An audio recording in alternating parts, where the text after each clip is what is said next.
I mean, shouldn't do just if you want people to see what game we're playing, that would probably be a good idea. Could be. Which thing do I click here?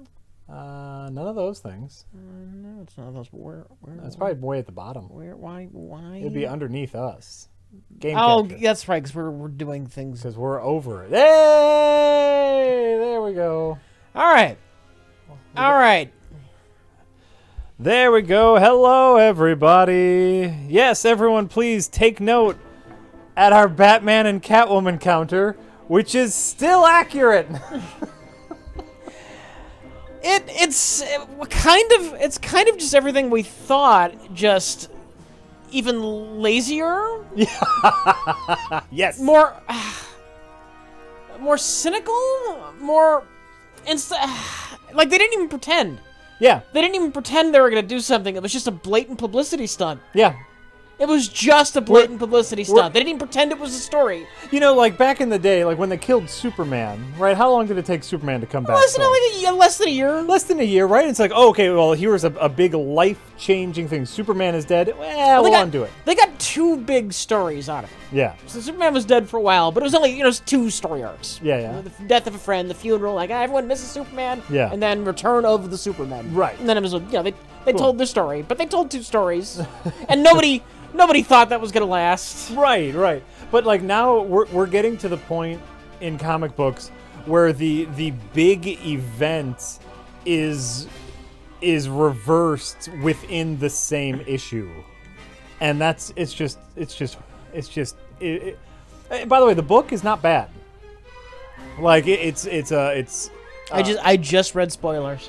No, and it's a little heartfelt. So spoiler alert for the Batman Catwoman Batman number 50, the wedding issue. Batman asks Alfred to be his best man, to be his witness. Adorable, right? That's all great. It does have this nice little both perspective thing. A ton of different artists do art on the book, and that's really neat. But I've killed thousands at the end of the Batman Gets Married to Catwoman book, Catwoman decides that Batman being miserable is his reason for being Batman. Yeah. And if he's happy, he won't fight crime anymore. So now yes. That's a load of angsty bullshit. It's a load of horrible, angsty bullshit. And so she decides to run away from the marriage so that Batman can still be miserable so he can be Batman. It's all up to me now. Rest well, That's crazy old man. First things first. That's the whole shebang. So I've played this before, but if you haven't seen it, this is actually one of my favorite damn games. Orcs Must Die. It's your favorite game? One of your favorite games? Yeah. The weirdo third-person tower defense game. Yes. See, this blue thing is a portal to Earth, where a bunch of helpless human beings live, and through that door, hundreds of bloodthirsty orcs are going to try and rush their way to get to Earth. Yeah. You have to stop them. The blue lines kind of show the general paths that the orcs are going to take in their attempts to eat everyone on Earth. They'll like this one. And so then I use magic and swords and arrows, and I can place down traps. Ooh, So I put these spiked traps down, and then the orcs run over the traps, and haha, you've been spiked. Yeah. Aha. Here they come. Haha, no, I have not played Caves of Quad, though I did pick it up on the Steam sale. So I'm looking forward to playing Caves of Quad. And this is the first level, so it's pretty easy. Can you hurt yourself if you go over the spike traps? No. No, okay. You're immune to all the traps. Okay. Unless it explodes. Wait. No, I'm thinking of a different game.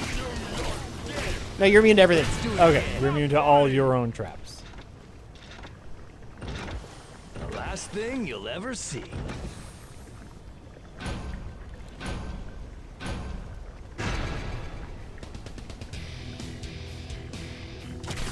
Great, I picked up Caves of Quod. Yeah. It's been on my Caves of Quod has been on my my wish list for a while. I know it's still in early access, but the developer, who I think I follow on Twitter, had mentioned that this Steam sale was going to be the lowest price. It was going to be available for a while, and we're getting close to being out of early access, and so we're going to be charging full price as soon as we're out of early access. So heads up, if you want to support development and get it as cheap as possible, buy it now. And so I was like, okay. Steam sale convinced me to buy a lot of things. And or cull things out of my wish list because I was never ever going to buy them. Yeah. Even if they were super cheap. I think my wish list is now empty. Oh yeah? Yeah. That's great. I think that's important. My wish list is full of, random shit. Yeah. Full of random shit. Which is fine. A little present for you. One for you. Do you initiate the next wave, or do they come at a time? You initiate the first wave, and then they keep coming. Like it's like 3 waves, then you get a break. Okay, sure. And then you can choose when the next wave comes. Yeah. Good to know. So you get as much time as you want for the first one. Unless you're playing on Nightmare, then there's no breaks. Sure.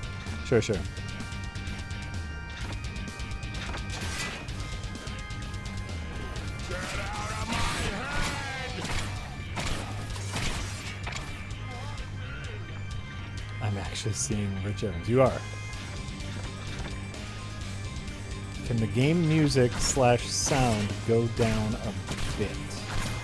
Is what DK is asking. Let's wait until. I'll wait until this round. Until the wave is over, because which is. You have a little helpers with those and those.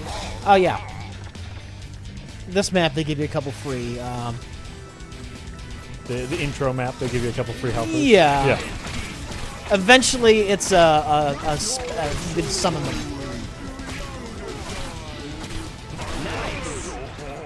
And when you do the dance, that means you did a little perfect round. I did the five-star dance. They were doing dances before Fortnite, and this was ahead of its time, Rich. Just a smidge, they're saying the volume, if you could.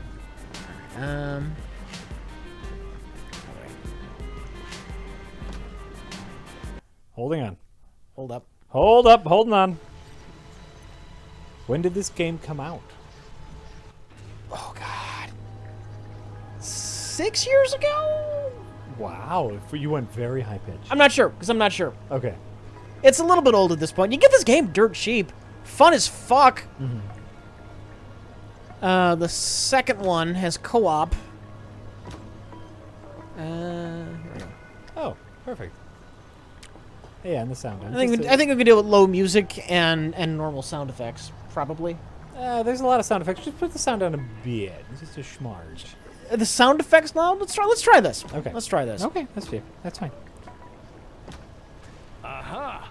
With the old man dead and my apprenticeship finally over, I can draw on the full power of the rift.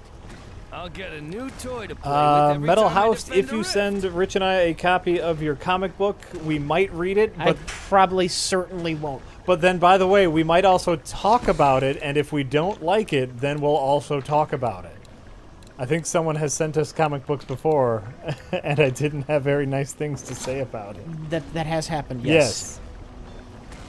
So, sometimes... Okay, so, and Rich is saying he won't. I might... I know I won't. Yeah. I know I'm not going to read it. I might, and I might not have anything nice to say about it. So, send stuff at your own risk. Head jump.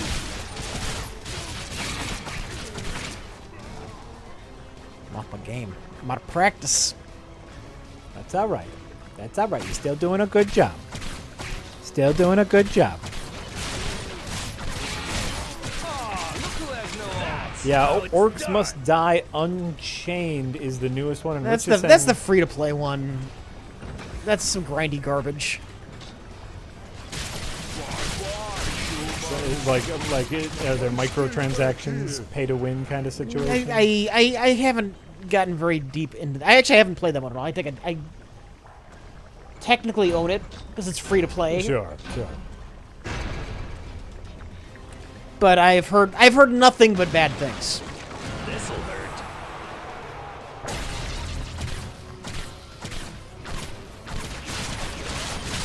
And the reason the stream title, by the way, is Keybindings Must Die, is because when I got in.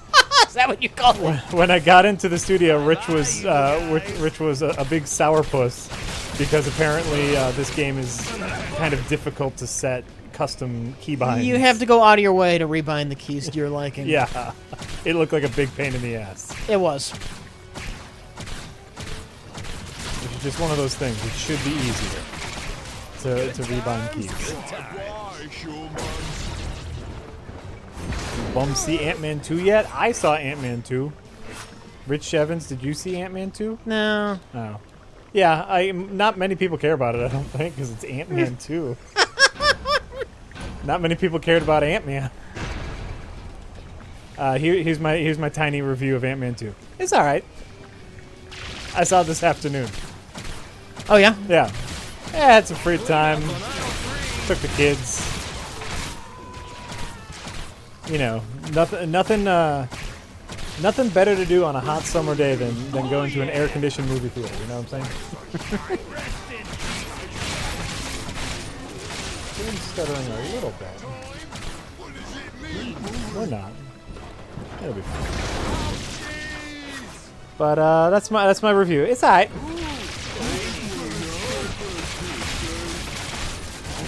I love that Paul Rudd. I won't ever not love Paul Rudd. Done and done. Ooh, shiny.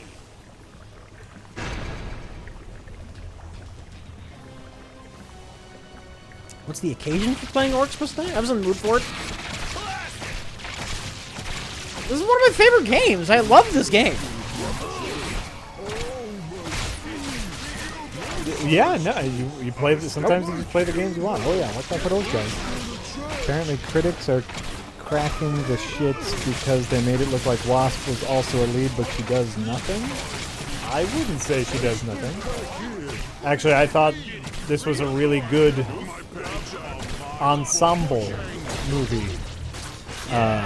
It's not necessarily Scott Lang's story. It's really more of Hank Pym and oh god, what's her name? Hope Van Dyne? Yeah. It's really Hank Pym and Hope Van Dyne's story, and Ant-Man comes along, but it's a solid ensemble story. So no, I don't think I think any critic who says that Wasp isn't at the forefront didn't watch the movie. I guess it's very obvious. It's an ensemble.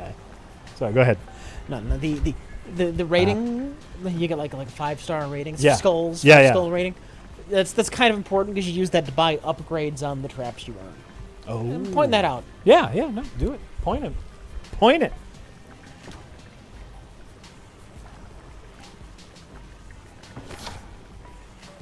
And you earn traps through just like levels? Just levels. You get something new every level. Okay. Which stage is this? Yeah.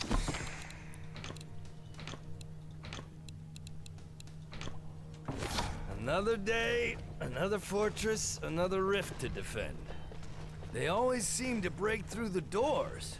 We should do something. I kind of want to go replay this now. I know, Rich, you've talked about this game quite a bit.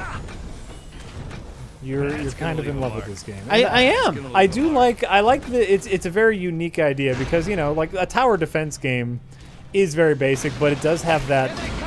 A tower defense game has that really nice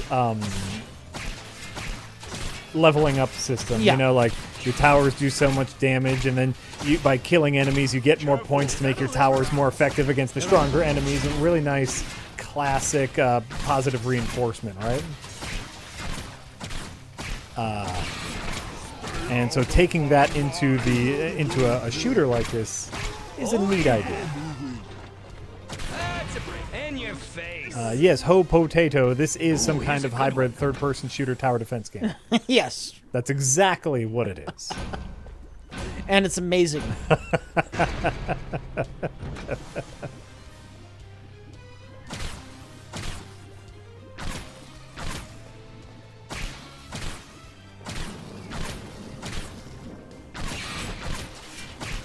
Let's see if we have Sweet. any tips. We do. Yig1 says, hack frauds. How do I gift games over Steam? There is no email option.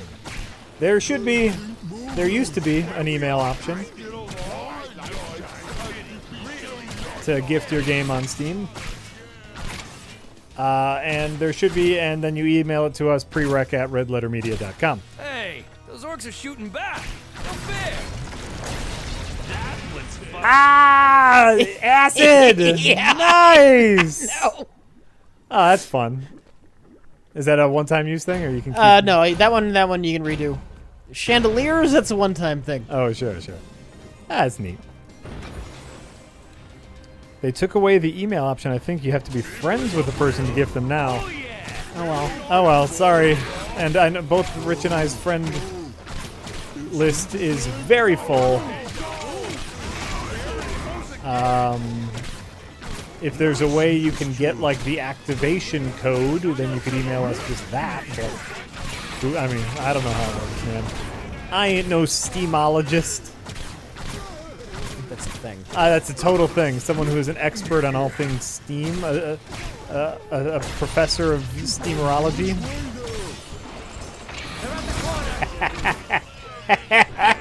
The chandelier. Oh, one's still there. That's right. Well, it's just, you can just tell that you've played this so much where you knew to put the sticky trap right underneath the chandelier. Yeah. Like, you just know all those ins and outs. Like, I got to, because for me as a newcomer, it's like, Rich, why are you putting your sticky traps way away from all your other traps? That seems silly, man. But you know what's up.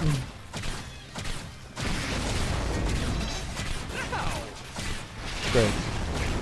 Far 5 says, I'm sorry if this is a really common question, but I just wanted to say that I really liked your beard, Jack. Why'd you decide to shave it? Because it's itchy and uncomfortable. That's really it. I thought I could do it.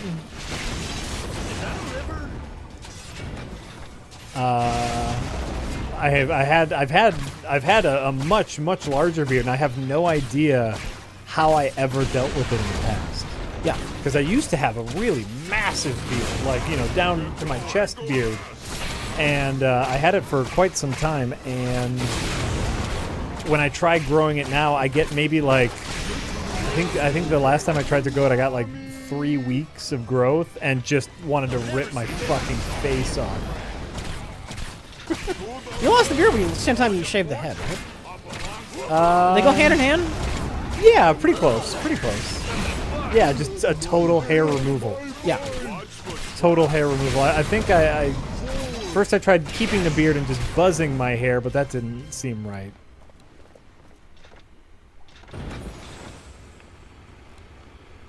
Once it gets big enough, you stop noticing, I'm sure, but I don't want to deal with that. I don't want to deal with that itchiness, and so, I just shave, and I'm okay shaving. That's a commitment, growing a beard. That's just a daily commitment that I don't want to deal with. And I'm gonna be okay with it.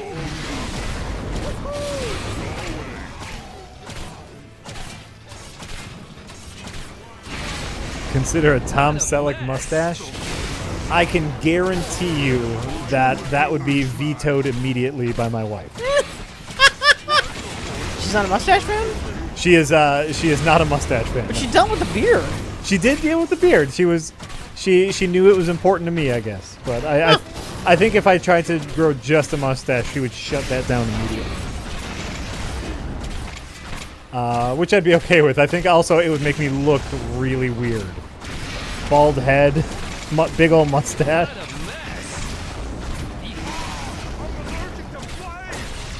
Maybe I'll do that for like a Halloween one year. I'll just grow a big mustache and see how it looks under the guise of a Halloween thing. Or I'll make a video, and in the video, I'll have a character that needs to have a mustache. Oh, and I gotta grow it out. It's for a video I'm making, and that'll be like my way to, you know. Nice. Nice. It's always nice when you do the perfect dance. Well, yeah, that's what you're hoping for. Yeah. The perfect dance. Bald but mutton chops. I used to have mutton chops. A friend of mine found a picture. I grew these ridiculous sideburns. They went down here. Back in the day, they found a picture of me with these ridiculous sideburns. Just sideburns. Short walk for the orcs. Back when I had hair, and I had big Jack, sideburns. you didn't grow up in the 70s. I know. No, and I see this picture, and my friends are of course laughing at me. And I said, "How did as they should be? How did you ever let me get away with these ridiculous sideburns?" And they, of course, said, "Well, you didn't really get away with them." When I was like, "Well, then why didn't you tell me?"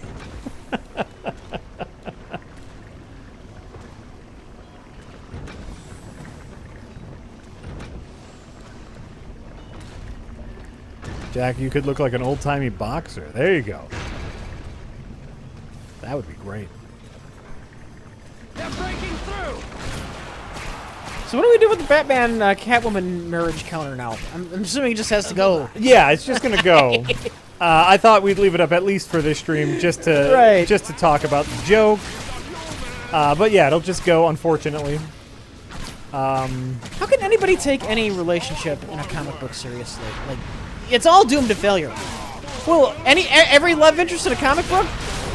No, not gonna happen. Yeah, not just love interest, Rich. This goes well. Just throwing him in acid now. I like it. Not just love interest. This is just general character growth. Like, how can you read any comic book and just expect a character to not be that same person? Illusion of change. It's the illusion. It's been a thing. That's what they call it. It's got a name. The illusion of change. It was coined in like the 70s by Marvel, I think. Oh yeah. By one of their big writers. I forgot who. I mean, it makes a ton of sense because yes, it's a sham. The whole comic, the whole character story thing is a complete sham. I want to say Roy Thomas said it. Okay. When he was writing for Avengers. Talked about the illusion of change. Yeah. You need to pretend that your characters are evolving, but in reality, they're the exact same. Yeah. Nothing's changing. Nothing is really changing. Right. There's no growth. Yeah. Yeah. And that's a shame. That's a shame. As you know, as their fan base grows older and are at. That's great. Hovering them and putting them in front of the trap. Yeah. That's great. You gotta have some fun. Well, yeah. these early waves, you'll get bored if you don't just mess around with them. It's a shame, like their fan base is growing older. Their fan base's lives are changing, and it would be great if characters could reflect a little bit. You see, of that. I thought the whole point of the Ultimate Universe was now you got your young versions of the characters. We could take the classic characters and just do things with them now. That would be the perfect opportunity. Yeah. I thought that was the whole point of a separate comic book series with a young Peter Parker. I thought that was the point. It could have been. It could have been. Well, and I suppose technically speaking, what Peter is at a different point in his life now because he's a captain of industry and whatnot. He's no longer. Oh, I think he's lost that business. Oh. Illusion of change, Jack. Shit, Rich. Damn it. They've already done away with that. They've already done away with him having his own business? Yeah. A successful business? I read up on the Wikipedia because I was curious. Son of a bitch. I was curious. I read up on this. It's gone. It's all gone. Man, let him do something, man. He's working. He's working for the Daily Bugle again. Oh, fuck you. A little present for you. God damn it. That's just what I want. 50-year-old Peter Parker, hips are going bad, still a photographer, struggling to make rent. In an irrelevant industry. That's exactly what I want from my superhero fantasy. Ah, gosh, dang it.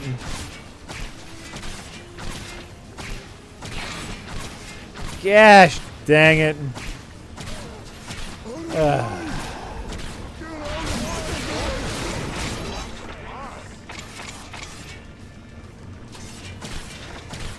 Yeah, Peter Parker will be, applying for his Social Security money while still, trying to get pictures of Spider-Man. Jack, he's still 22. He's had about 40 years worth of adventure. But he's 22. Of course. Of course he is. This isn't the same universe where he had his own business for a while? And he was Dr. Octopus for a while? He's 22? Yeah. Okay, great. A little present for you. Voila! Warning, may cause death.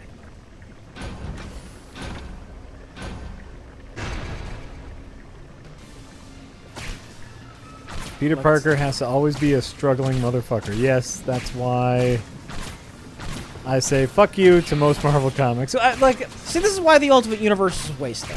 Because they could have had their cake and ate it too. Of course. You start fresh. You hit the reset button with the Ultimate Universe, and hey, we got a kid, Peter Parker again, still struggling, still figuring stuff out, right? Yeah. Or gosh, get a new hero. Get that Miss Marvel. She's the new young hero who's struggling, figuring it out. Let Spider-Man, be an established hero, moving on with his life, trying to juggle, marriage. Maybe kind of a mentor figure to a new generation of heroes. Wouldn't that be amazing? Or the other white. Maybe he's got a kid and he's got to be like Incredibles kind of situation. You got to be a parent and a superhero. But no, that would it would be fun because you would have the Ultimate Universe. Yes. People who want young and experienced Peter Parker, that would still be there. Of course. But the Incredibles isn't very popular, or successful. So I guess we wouldn't want to do that. It's fine. We wouldn't want to do that. Look, I don't want to deny kids Spider-Man. No, I don't. I'm with you. Spidey meant a lot to me when I was like 14. Uh-huh. I'm with you. No, and you know what? I really enjoyed the Ultimate Universe because that was a universe that I could be in on the ground floor with, Yeah. And, as a teenager when the Ultimate Universe came out, it was relevant to me. Even though I was older than Peter Parker was. But, hey, this is a great new batch of stories. This is relevant to my interests. Mm-hmm. Mm-hmm. Does Miss Marvel have a breast window? No. You're thinking of Power Girl? Yes. You're thinking of Power Girl from the DC universe. Well, is it girl or is it woman? Power Woman? No, I think it's girl. I think it's Power Girl. Yeah. Who's actually Alternate Universe Supergirl. Alternate Universe Supergirl. Who has the boob window, according to DC, to let more sun hit her skin, so she's more powerful, you see. You know what? It's fine if she just has that as a distraction for bad guys. Right. Make it a little lower. Like, hold on, guys. We're going into battle. I got to really wedge this thing down. Or is there anything wrong with a superhero who just likes being sexy? No. Okay. In fact, that's one of Wonder Woman's defining traits. Is she just likes looking good. Yeah. Yeah. I'm not that familiar with Wonder Woman. Well, that's why Wonder Woman wears the outfit she wears, because she likes to feel good, look good. Shit, I know this ain't good armor. I just like to look good. And there ain't nothing wrong with that. Right, just to show it off, I'm going to use the overpowered DLC weapon here. Ooh, the Alchemist's... Oh, wait, what? The Alchemist's Satchel, which is place acid bombs, then remotely detonate them. Yeah. Oh, nice. Comically effective, and it probably shouldn't be in the game. That's fine. That's fine. Do it.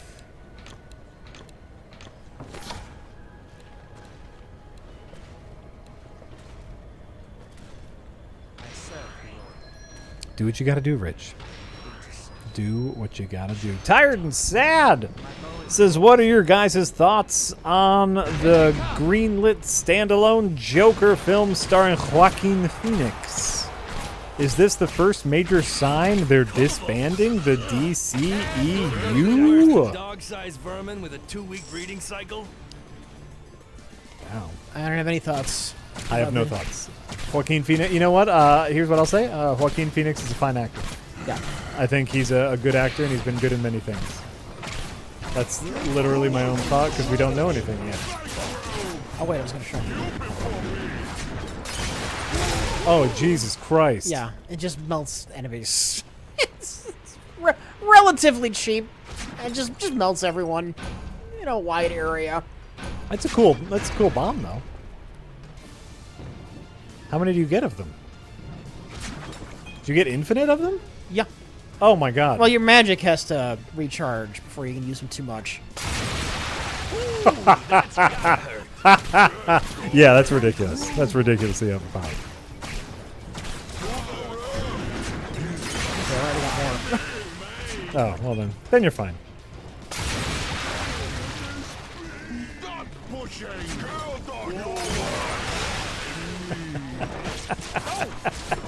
That's great. That's great. Tired and Sad says, to add to my earlier question, besides Wonder Woman 2 and Aquaman, which are in production, are the rest of the future DCEU films just vaporware at this point? No idea. They've been stubborn. They have, they have been They've very been stubborn. absolutely stubborn. Right? They've been very, very stubborn. Oh, yeah, look at them. It's very easy for them to get just past you. Yeah. Well, I know with kind of even worse than expected box office for Justice League, Joss Whedon got his Batgirl movie taken away. Even though it was in no way his fault. Huh? But he's not getting his Batgirl anymore. I don't know what to tell you. I don't know what can be done. Burn it all. Burn it all! I just don't care. I just don't care. Wonder Woman 2 is probably going to be good. Same team coming back for Wonder Woman 2. I liked Wonder Woman. Gonna be fine. It's going to be great. Maybe have slightly less Zack Snyder interference. So, no CG boss battle at the end of it. That could be great. Kristen Wiig as Cheetah.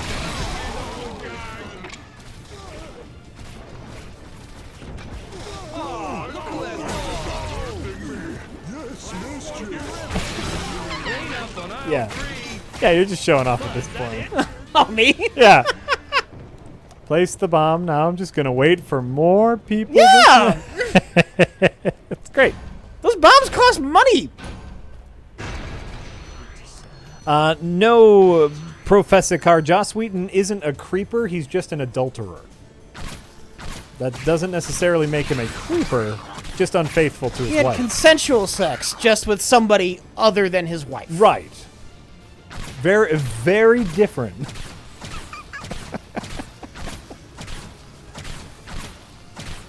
Zack Snyder quit the DC. Well, and I think he's still technically like in a producer type role for the DCEU, but he has stepped down due to family, his family situation. But I do believe that he's still on board in a producerial standpoint.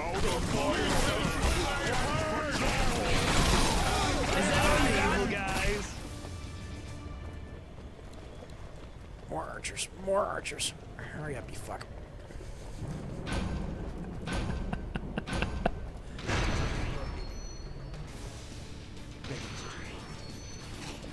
Hurry up, you fuck!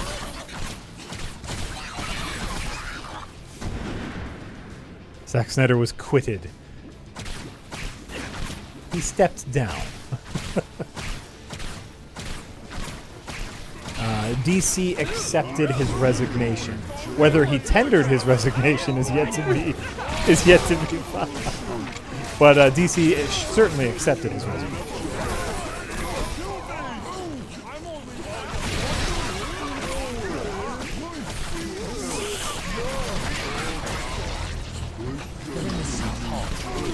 Oh god, that was close. Almost got one through.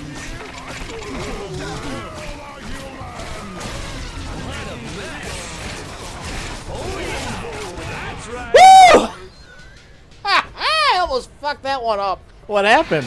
One of those little guys got behind me, and I had to divert my attention to stop him before he got to the gate. Sure. As I was doing that, I wasn't killing the huge horde down by my tar trips, and they got past the tar traps, and this wave started coming at me, and they were past where my archers could shoot at them, and it was oh fuck.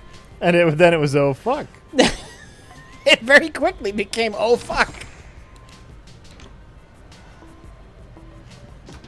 And it very quickly became oh fuck. Why did I stop throwing acid bombs? Because it feels cheap. It's a DLC item. It's not with the base game. I just kind of wanted to show everyone, basically. Oh, it's incredibly overpowered. Yeah. Especially like in these hallways where you could just throw one and kill. I mean, you could probably kill, a dozen dudes. I don't like using it. Yeah. Agreed. You're going for a true victory here. Mm-hmm. Not a cheap and easy win. Yeah. Rich Evans ain't no cheesehead. That's true. Yeah. That's a true statement about me. In many senses, you are no cheesehead. Fuck the Packers. Fuck them to death. There you go. How's D&D going? D&D has been going great. I'm almost done writing up my new campaign, but in the meantime, we've been playing a lot of... my kids have been writing their own campaign, and they love it. Yeah. They love just writing their own, like, okay, this is part 7 of this, and, like, they write a little dungeon. It's great. We've been having a ton of fun. They're breaking through! You're helping them break through. Oh, no, I'm just ready for them to pour out. Oh, good. So we've been playing a lot of my kids' campaigns, which has been great because I get to be on the player side a little bit, and that helps give me some ideas for when I'm on the DM side. We had a really fun thing happen. What was it? It was last Friday, I think. We were playing. My youngest wrote up a simple, easy campaign, and I play as a half-orc monk, and so like I'm a big brawler kung fu guy, right? Job ever. And whenever I attack, I can use weapons, but I do a lot of fisticuffs attack. I have to describe how I'm attacking the enemy, right? Right. And so, like, I'm describing how I'm attacking this.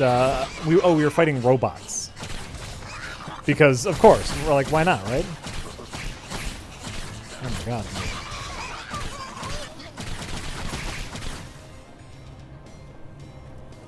Yes. Because we got teleported to the future and we had to fight robots, and that was great. And so we're fighting robots, and I'm describing how I'm attacking the robots, and I say, well, I'm going to jump up, and I'm going to do a flying elbow, right? And I'm gonna give him a flying elbow right to his robot skull. And okay, roll to see how you do with that, and I roll a 1, which is a critical fail. And so something, the kids know the rules, critical fail, something bad has to happen. And so the bad thing that happened to me was that I broke my arm in several places. Oh, God! That's what my 7-year-old dungeon master decided happened to me. He said, you broke your arm, you can no longer use it. And I was like holding a shield that helped protect me. He's hardcore, isn't he? Oh yeah. Well, he just, he wants to mess you up. Which is great, like that's great on him. He's playing the game how he wants to play it. And so, another wave of bad guys is coming in, and my arm is broken, and I'm a fighter, I can't use my arm, we start talking about how I can heal it, and so I just say, okay, fuck it. I rip off my arm. You told your kid fuck it. I said, fuck it. That's what I said to my 7-year-old, right? No, I just say, okay, here's what I'm going to do. I'm going to rip off my own arm and use it as a weapon. Jack? What? What did you think would happen when you punch a robot? I've beaten a couple robots at this point. Robots are just regular enemies. They're just metal. Last I looked, your arm was made out of flesh. Yeah, well, but I'm an orc, so I'm pretty strong. A half orc. Okay. I'm half orc. You know what? That's fine. So I'm pretty strong. Some of this. Okay, so I tell him I'm gonna rip off my arm and use my big orc arm as a club. And this, this is the 7-year-old is the one that's super into, like, he loves it when I play Friday the 13th. He's super into monster movies. He's a big fan of blood and guts. Yeah. And so this just made his day. He's like, all right, you rip off your arm, give me a strength roll. And I'm like, okay, a strength roll. And I roll strength. And, like, to his credit as a DM, he says, okay, you're able to rip off your arm, but it does 1 point of damage. Yeah. Because you ripped off your arm. And I'm like, great. Great. And so I'm able to rip off my arm, and I start using my arm as a club on the robots, and that's what I did for the rest of the. That's what I did for the rest of the campaign. Is I used my own arm as a club, and they're all like, "Do you wanna, put that arm back on? You maybe try to heal that up?" And I was like, "Nope, this is my weapon now. My arm is a club." It's very orc of you. Yeah, I thought that was very orc of me. And so I was having a good time. Having a good old time on the player front of it, and I've come up with a couple neat things to do for my next campaign, which is the boys have been watching me play a bit of The Witcher. And something that they've been enjoying while watching me play The Witcher is seeing me track down the monsters. Like you get to use your Batman sense, your Witcher sense, and you look for footprints and you look for blood here and there. And so I've created a little side quest for them where they can do that. Like there's going to be footprints and blood tracks where they can hunt down a monster, and I think they're really going to enjoy that. It's lunchtime.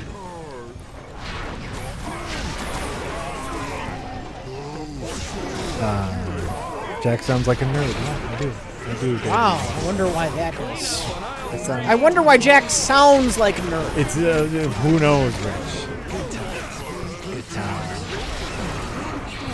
But yeah, no, we're having a great time, and really, like, all the biggest problem we're having D&D wise is figuring out who gets to run the next campaign, because like the kids have so many ideas for stuff they want to do in worlds to build, and so it's just like, well, it's not, now it's going to be your turn, next it'll be your turn, I want to go again, so I get next turn, which is a great way to do things.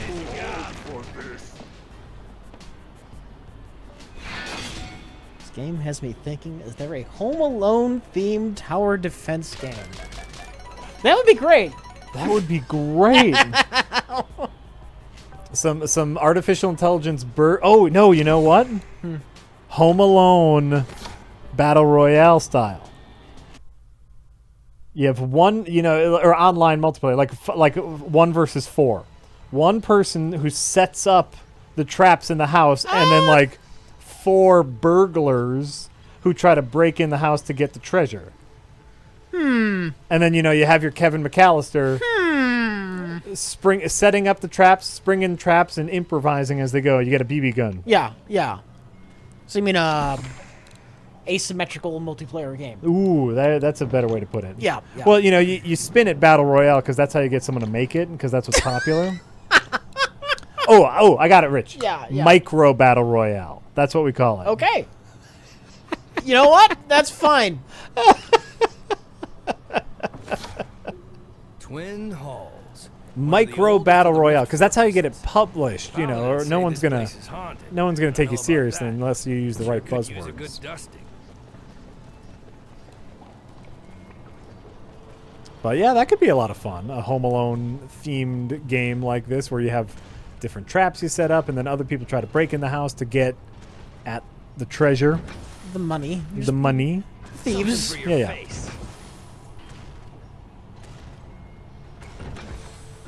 Yeah, a little Friday the 13th-ish. I don't think there's anything wrong with that. No, it could be fun. Could be real fun. Here they come. Look at these spring traps. These are fun. Just shoot them into acid. Yeah. That's great. That's great. The kids are living the best time right now, Jack, because when they get to high school, D&D and so many other things that are classically nerdy have become ironically cool. I mean, as long as they're having fun, even if it's ironic fun. Man.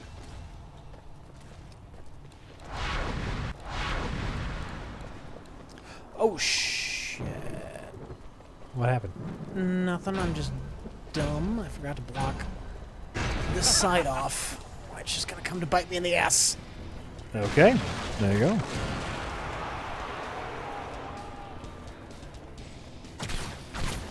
There you go.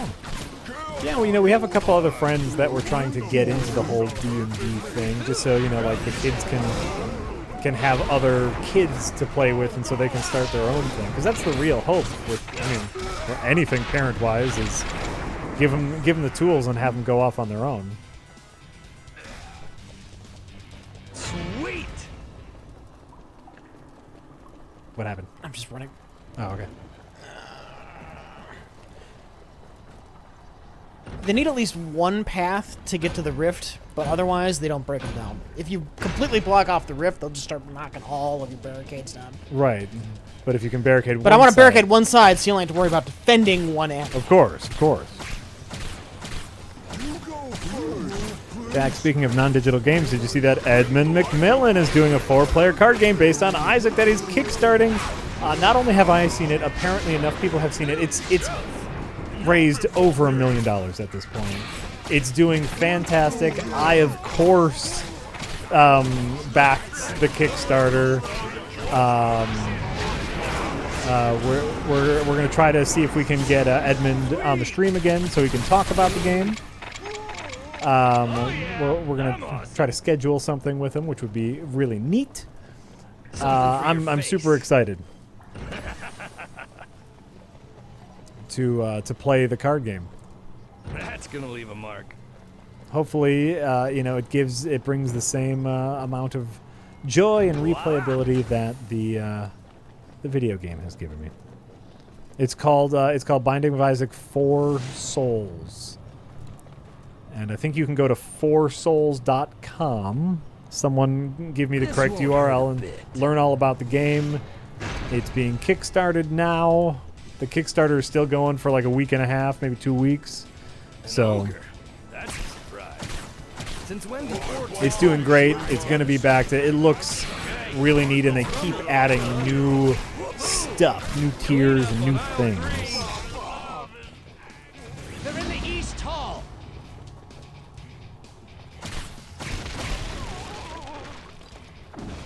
Watch out. They have ogres. Oops. What do you do? I'm getting punched in the face by a fucking ogre.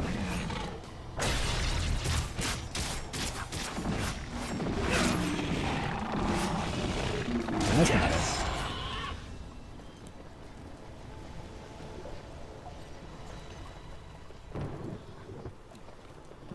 That's not it. Trying to look up this domain name. Yep. Slothy, yes, I do have Caves of Quad. I haven't played it yet. I know everyone's talking about Caves of Quad right now.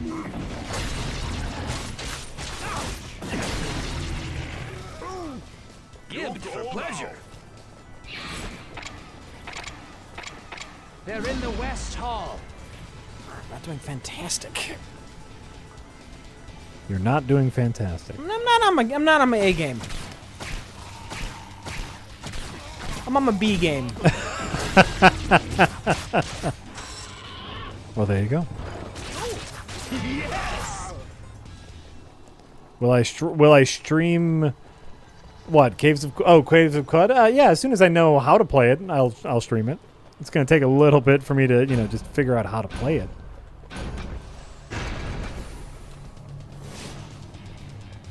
I think there's an official website here.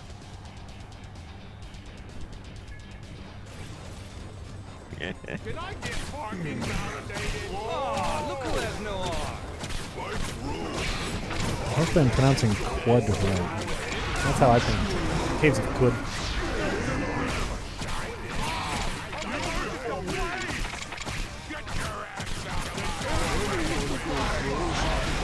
Did I watch the end of Westworld? I have not. I've watched everything except for the finale because the finale is 2 hours long, and who has the time? Presumably season and not series. Season finale. Yeah, sorry. Did I say season? I just wasn't sure. Good times. The way it was phrased. The final episode. Oh yeah, the season finale is out now, and I have not watched it. But I've watched everything but the finale, and I'm enjoying it. It's a good show. Good old Westworld.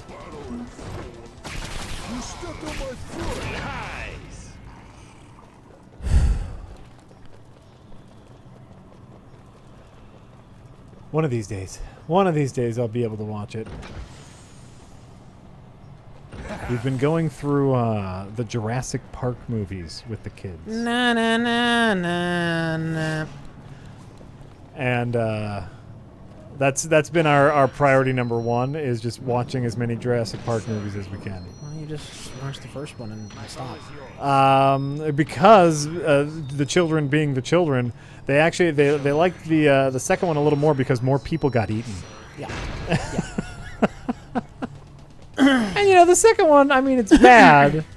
It's not like terrible bad. Oh, yeah. I don't know if I've ever seen the It's third like liking the second Jaws more than the first. because more people get eaten. Yeah. It's not the worst. I mean, Shark's got a scar in the second one. yeah. Shark's awesome. The shark is legitimately cooler in the second one. That's true. And your face. I could do this all day. Give me a direction. Show me. Have you heard of Dragon Raid, a Christian fundamentalist version of D&D? Whoa! I mean, sounds awesome. Sounds like something I'd be super into.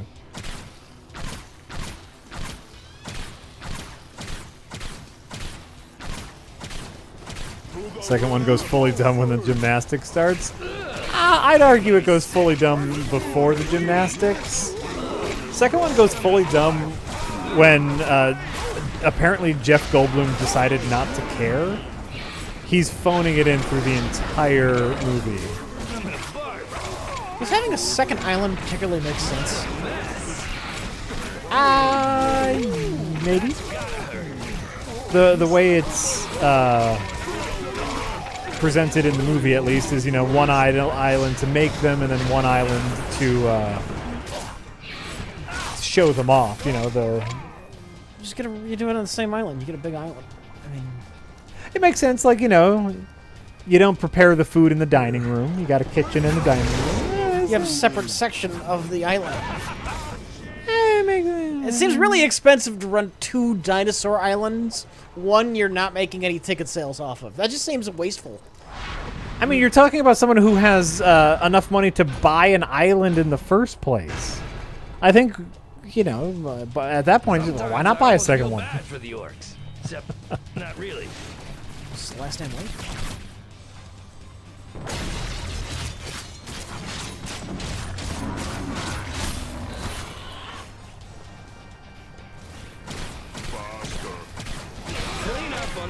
What do they say in Contact? Why build one when you can build 2 for twice the cost? Wanna go for a ride?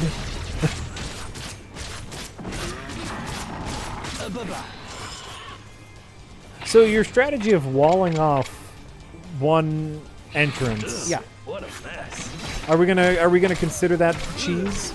No. Some of the later, you kind of have to at some points in this game. Sure. Just strategy? Yeah. Okay.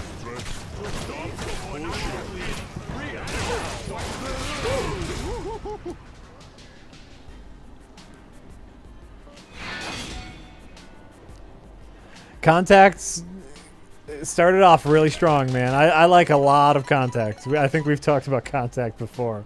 I like a whole lot of Contact. But that ending, who dog?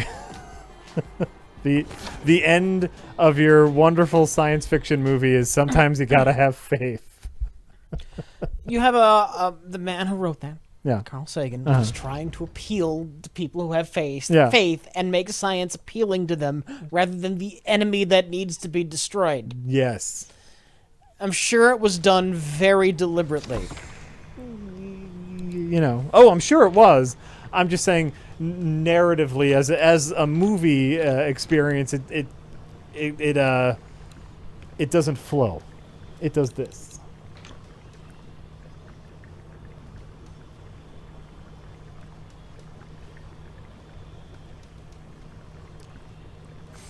Could be a little of this. All right, this level's tough. Okay. This level's quite difficult. Well, I you do it once then. asked the You old do it. man what would happen. Orta if Minis Orcs says, made Jack, the food secret to that getting seemed to past out. that initial itchiness That is old head and gloomy shoulders face. in the beard. Step out into Or their beard oil shower, if you want to be dead like Josh, world but that's beyond not the necessary. fortress gates, It's and just you dry will skin know. before your beard starts oiling Oh, itself yeah. like the hair on your head. Could have just said it. It'd be I bad. mean, lack thereof. I think even if I grew my hair out, it would itch. It's just not worth it. I'm comfortable beardless, even though shaving can be a pain.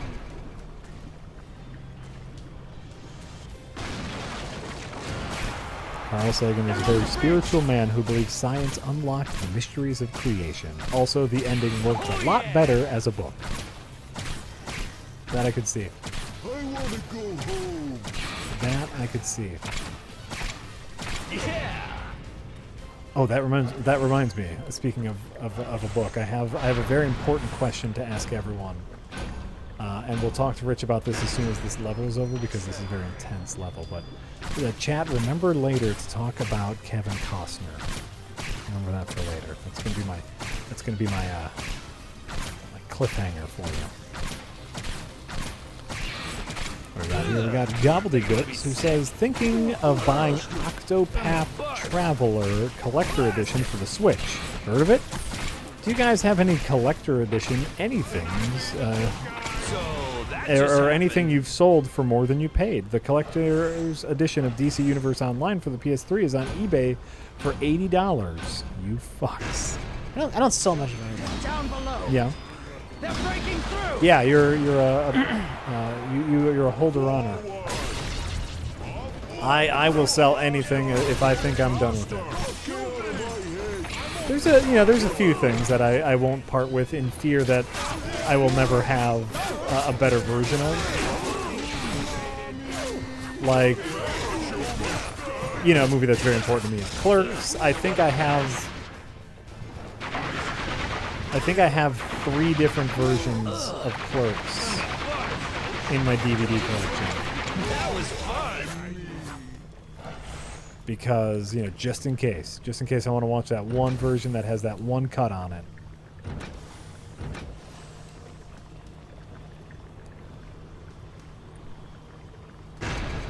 All right.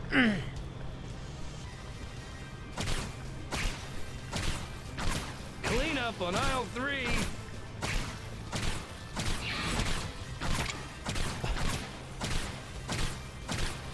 Any thoughts on the movie Signs? Says Humberto Cabbage Patch. I really enjoyed it and believe it's unfairly lumped in with other M. Night's other bad movies. I don't have strong thoughts on science. Damn it!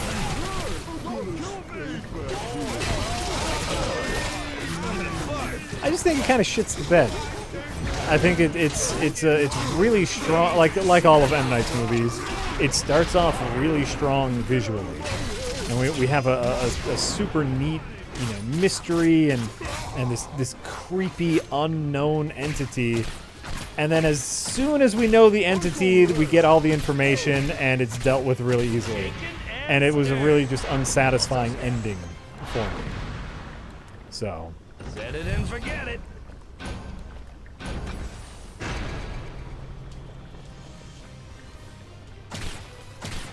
So just it's fine. Most of it is really good, but I think it's lumped in correctly with stuff like The Village, or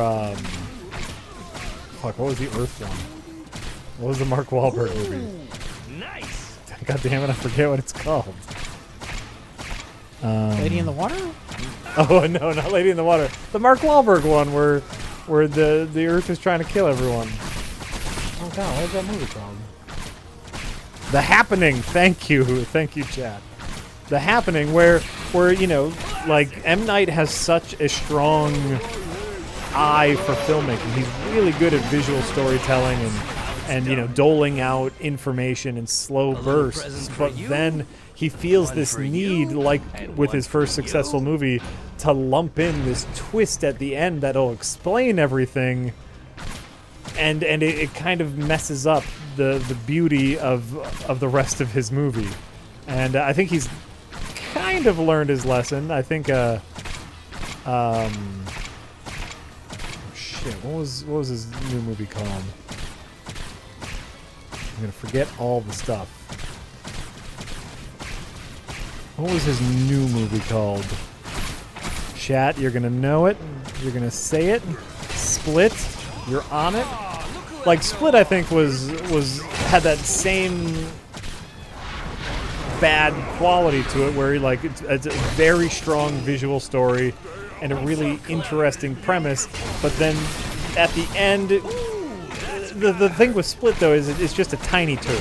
Just a tiny turd comes out, unlike Signs, which completely shit the bed. Tiny turd, shit the bed. Different levels of soiling. That's what it's all about.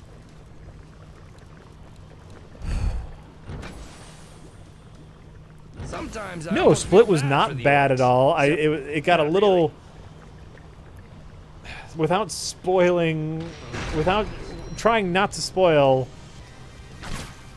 There's that one moment at the end, not the end, but you know. Is it a good movie if it requires a spoiler to be interesting? Well, I you know me, Rich. I don't like any spoilers, and so I'm just trying to save people who are like me and don't like any spoilers.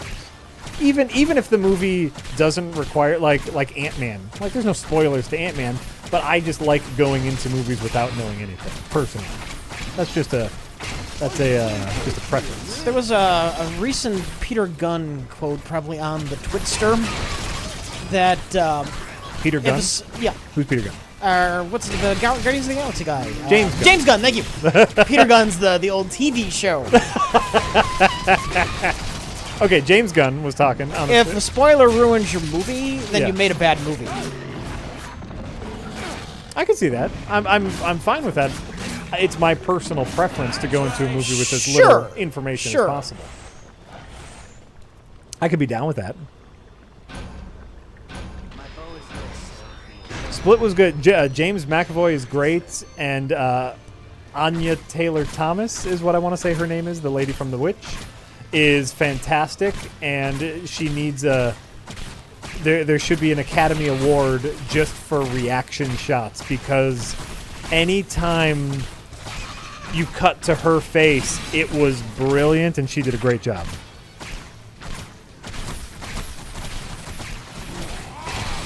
Anya Taylor-Joy, is that what I said? Maybe?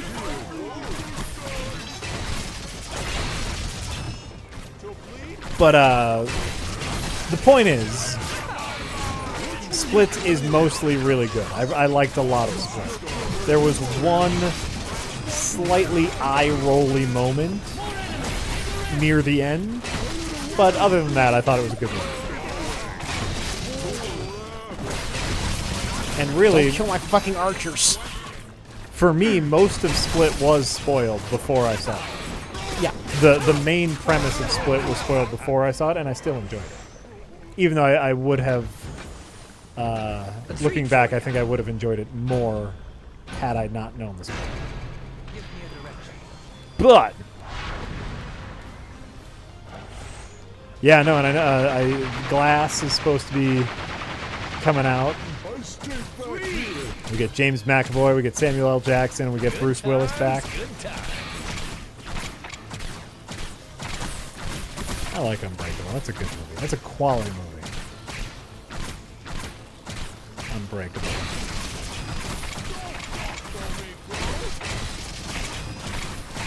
Oh, look who has no arm. Where'd he go? Oh, even on Taylor Joy returns in class. Oh, that's great. She's great. I hope she acts forever. I think she's a fantastic actress. I'm a little Oh, one got through! No! How do you know? The score at the top is 24. Oh. God damn it! No! No! I'm very, very sorry, Rich.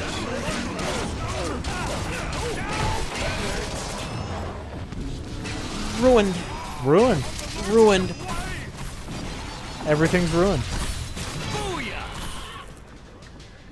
That's not the perfect dance right there. It's a dance. You still dance. God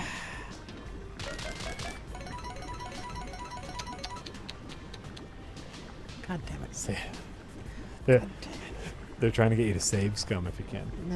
I could replay the level, but failed. Save scum. But what was I going to say? Anna Taylor-Joy, the her mutant horror movie is maybe shelved. New Mutants. It's like Okay. filling my head. They were going to turn. More. They were going to make a horror movie. Things Rich Evans doesn't give a shit about. Things Rich Evans doesn't give a shit about. It's a horror movie. It's basically like mutants and their powers turn it into a horror movie, and it looked interesting. But it's possibly been shelved because of the Disney merger. New Mutants, yes, Did the merger go through? possibly. I think it still needs to be approved by something or someone.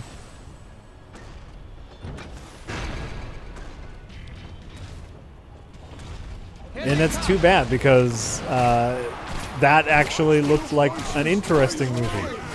Like they were going to have some fun with the genre and their mutants. But no. What a mess.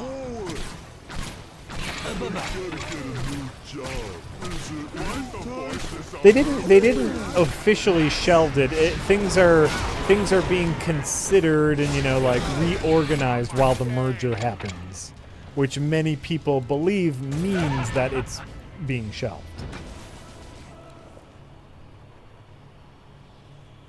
Talk about Steve Ditko's death. Steve Ditko died. He was 90, so it's in the area where it's not shocking, but it's sad. And obviously, just a legendary comic creator. Yeah. What else can... Best known for creating Squirrel Girl. Of course. And only that. Yeah. But What else did he create? Good times. Good times. I don't know. I just don't know, Rich. Okay.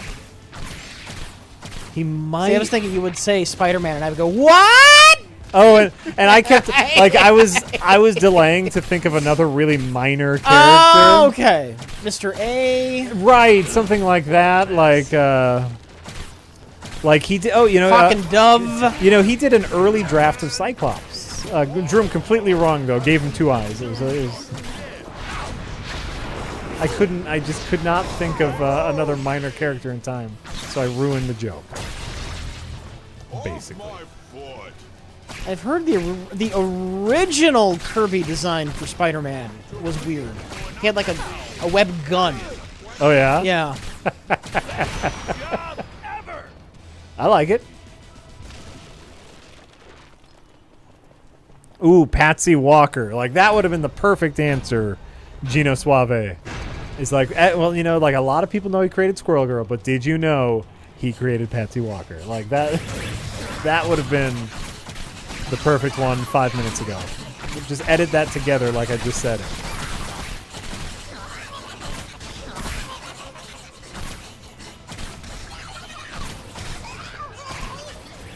Classic. People do like Squirrel Girl. She's very popular. Yeah. She's a very popular comic. She started off as a joke, though. I mean... Oh, yeah. I mean, she's still kind of a joke, but the joke, it's an earnest joke.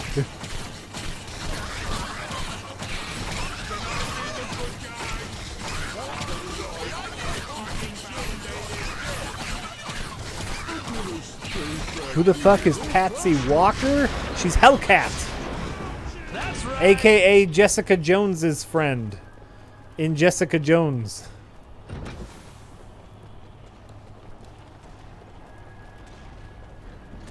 Which is why most people wouldn't know of her, which is why it would have been a funny joke. Steve Ditko, most well known for creating Patsy Walker. Some new decorations. Yeah, I'm done. Kevin Costner, yes. Rich. Yeah. Why do I give a shit about Kevin Costner? I would like to test a theory. In the air. Do you remember the first time you saw Robin Hood, Prince of Thieves? I remember seeing it. I don't remember necessarily the first time. Do you remember like did you see it? What was it like? Probably in a theater. You probably saw it on theater. Did you ever see it like on TV? Did you ever rent it or watch it at a friend's house? No, that I don't think I've done. I think I've just seen it in the theater. Okay. So I come home from the stream last week to a very unusual sight. Yeah. Lisa is sitting on the couch watching the end of The Postman. Oh yeah. Why are you watching The Postman? Hysterical. It's right. He gets so many teenage kids killed in that movie, and he just keeps doing it. He doesn't stop getting teenagers killed. He gets all the kids killed. And I'm just like, why are you watching this movie? It's notoriously bad. And she's like, oh, I didn't know that. But yeah, it's really bad. She just got done reading the book not too long ago and was looking for stuff to watch. Book? It's based off of a book. Oh my god. And she's like, oh, I never heard of the Postman movie, and I just got done reading the book, and it was pretty good, and I was wondering how they'd handle some of the stuff, so I thought I'd watch the movie, and oh man, it's not a good movie. Tom Petty, not in the book version. What? Surprise, surprise. Playing himself. You're famous, man. And so it's just a weird sight for me to come home to, right? Like you're watching The Postman. Why are you watching The Postman? Which is a terrible, terrible movie. It's just pure Kevin Costner ego and laziness. It's terrible. But that gets me thinking. Watching The Postman created a sense memory in me. And I start telling Lisa the story of the first time I saw Robin Hood, Prince of Thieves. Yeah. And I'm like, oh, I'm getting a flashback to watching Robin Hood, Prince of Thieves. It was back when I was living in this neighborhood. We had this house that was kind of on the tail end of a suburban community, right? Like the suburbs. Mm-hmm. But we had a house. It wasn't in the suburbs, but like our backyard touched the backyard of the suburbs, right? Okay. And so, there were some kids in the suburbs that we would play with every once in a while. And one of them was like a heavy metal kid. I remember him. He was like black jeans, mohawk, Metallica t-shirts, like a super heavy metal kid. And I didn't really hang out with him very much, but he was part of the general, like, the kids in the suburbs, right? And the only time I ever hung out with this metal kid alone, he had me come over to his house to watch Robin Hood, Prince of Thieves. So I go over to his house, and in his living room, and I just remember this being a comically small living room. Like it felt like we were in a galley kitchen, just like a small hallway living room, right? Mm-hmm. And on his very small TV, watching Robin Hood, Prince of Thieves on VHS. Right. And the sense memory was coming back to me. It's just clear as day, like me being there. Like, and yeah, the other weird thing about this is that was the only time I ever hung out with that kid, and I don't even think I saw him afterwards. I didn't see this kid after we saw Robin Hood, Prince of Thieves on his very small TV in his very small living room, right? Right. And I'm telling Lisa the story, and I'm just like, oh, what a weird sense memory that just came back to me. And she looks at me as if she just saw a ghost. And she goes, okay, so here's something weird. When I was a kid, there were these homeschool kids in our neighborhood. And the only time I ever hung out with them, they had me come over to their house, And we watched Robin Hood, Prince of Thieves on their very small TV, and I never saw them again afterwards.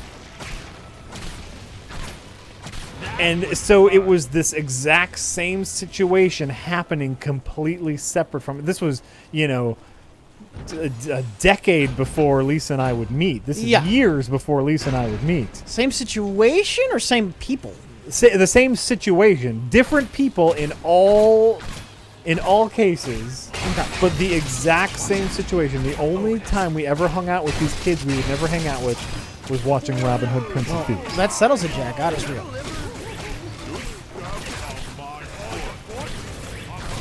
It's settled.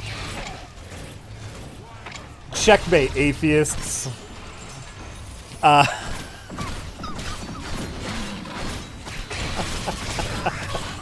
Well, no, so it just got us thinking. I mean, obviously, that was a very popular movie at the time, and, you have friends over, you're not really sure what to do, you pop on a movie. So it really does make sense in the context of things, but it was just such a weirdly specific situation to happen to both of us that I wanted to share that with anyone, to see if anyone else had that exact same situation happen to them. And then maybe it never happened to any of us, and that was like a test that aliens gave to humans after they abducted them. To cover up their abduction, they made it seem like you watched Robin Hood, Prince of Thieves. And that's what they were using to cover up their abduction. And you never saw this kid again? I never saw this kid again. And your wife never saw the people again? She never saw those kids again. When was the last time you saw your wife? Because you just watched Robin Hood with your wife. No, we watched The Postman. Okay, never mind. So you didn't go to watch Robin Hood after that or something weird. Oh no. You can't do it now. No, because if it's dangerous. If we watch Robin Hood, Prince of Thieves together, we'll never see each other. That's exactly what's going to happen. I have no doubt in my mind. Exactly. Yeah, Chuck Fox says, I'm thinking it's implanted memories from being abducted by aliens. And they did their experiments, and then they put into our heads. They grabbed some random people, like, statistically, they'll never hang out with this kid again. This is a popular movie at the time. Boom, boom, boom. The Postman was not a decent movie, Joey Belladonna. That's true. The Postman is not a decent movie. In fact, it's a very bad movie. It's hysterical. Yeah, it's great. I want to say we watched that for a bad movie night. Here. I wasn't around. You might not have been around for it. I think we did. But I laughed hysterically in the theater. It's a terrible movie. The Postman. Yeah. Yeah. Yeah. Thoughts on aliens? Big universe. There are almost certainly aliens out there, but I don't necessarily believe that they're landing on Earth with flying crafts. Yeah, I mean, I think the easiest thing to say is currently there is no solid evidence that there is aliens. Maybe they have. Maybe they, I've not seen any credible evidence. Right. And that's it. Is where it's like, it'd be neat if they existed, maybe, if they were nice, but there's just no solid evidence.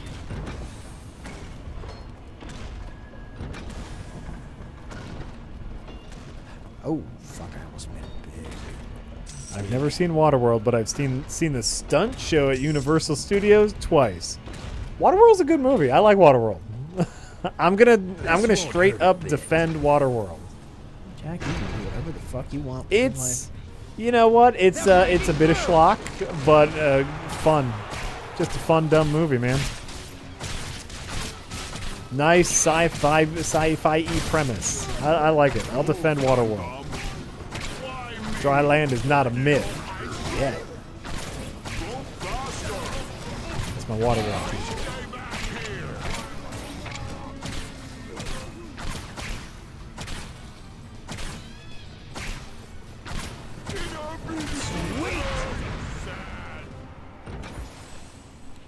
Jack is crazy. No, I'll defend Waterworld. It's dumb fun schlock. Defending it.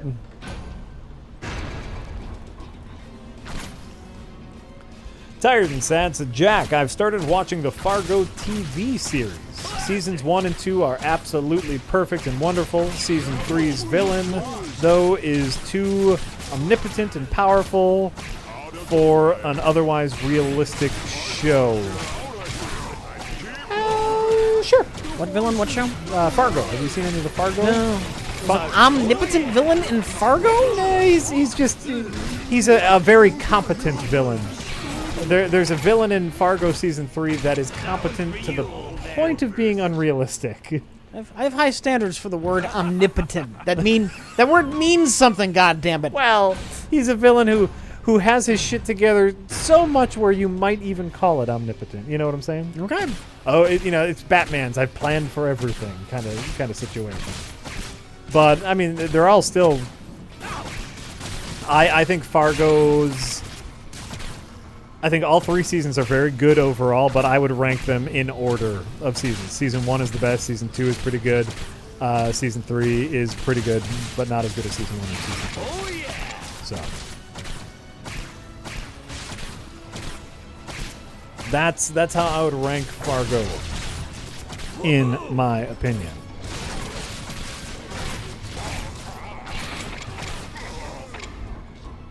That was fun.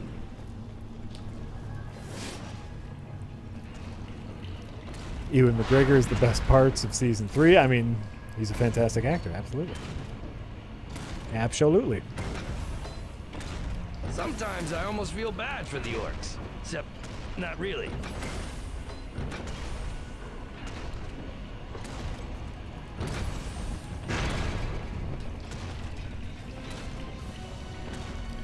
Is it true that Dennis from It's Always Sunny is in the Fargo TV show?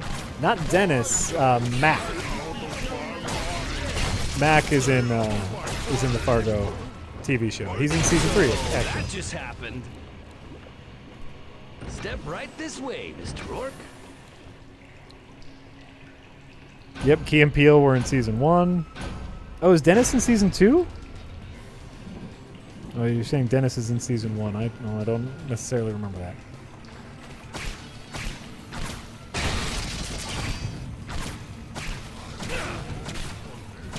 But Mac is in season 3, and he's great.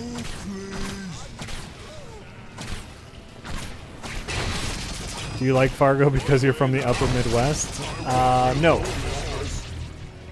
Fargo the movie and most of the TV show does this has this really great bit where it blends calm Midwestern living with hyper violence. And that's a beautiful bit. Wisconsin does have this strange state pride thing, though, which makes absolutely no fucking sense to me. What do you mean? Wisconsin, this is on the label for everything. We love the state. Wisconsin #1. And growing up near Chicago, that doesn't, like, Illinois is the best. That attitude doesn't exist. There's no, like, Chicago's the best or anything like that? Not really. Oh, I guess, growing up here, I just assumed every state had that, where they're like, the state I grew up in is the best because we do the best things. Me and Karen were talking about this. We looked up, like, a list. Like, the states, in order, like, the states with the most and least amount of state pride. Okay. Illinois is, like, near the bottom.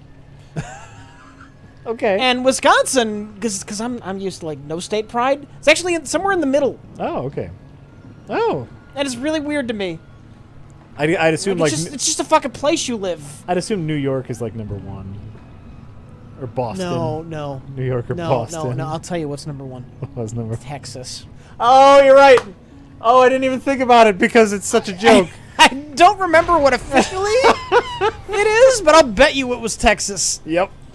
You are absolutely correct. That is the correct answer. We, especially I think when you sell, like, we're the dairy state, right? Mm-hmm. And so, like, that pride just comes in because you're trying to sell your shit. And so you're like, my state's the #1. We got shit to sell. We make the #1 shit, buy our shit. Yes. So I think state pride comes from a little bit of that. From wanting to hawk your wares.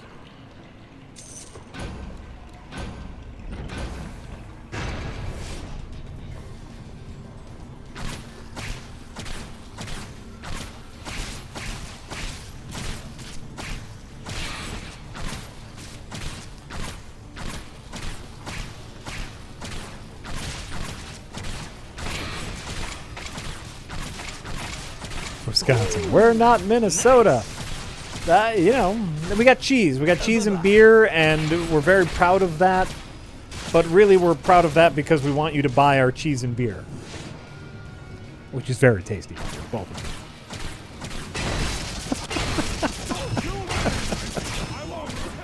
We don't have legal pot yet, Razor Blade Hat. I believe they're trying to get that on the ballot for November. The ballad? The ballad of legalized pot? That is exactly what I said, and yeah. And you meant it. And I meant it. Because I guarantee you someone has written a ballad for legalized pot. I guarantee you.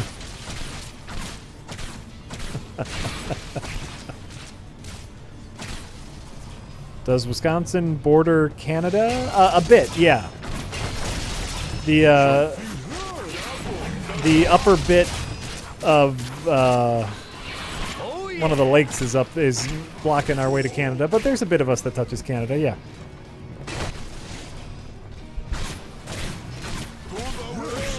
Wisconsin needs marijuana cheese.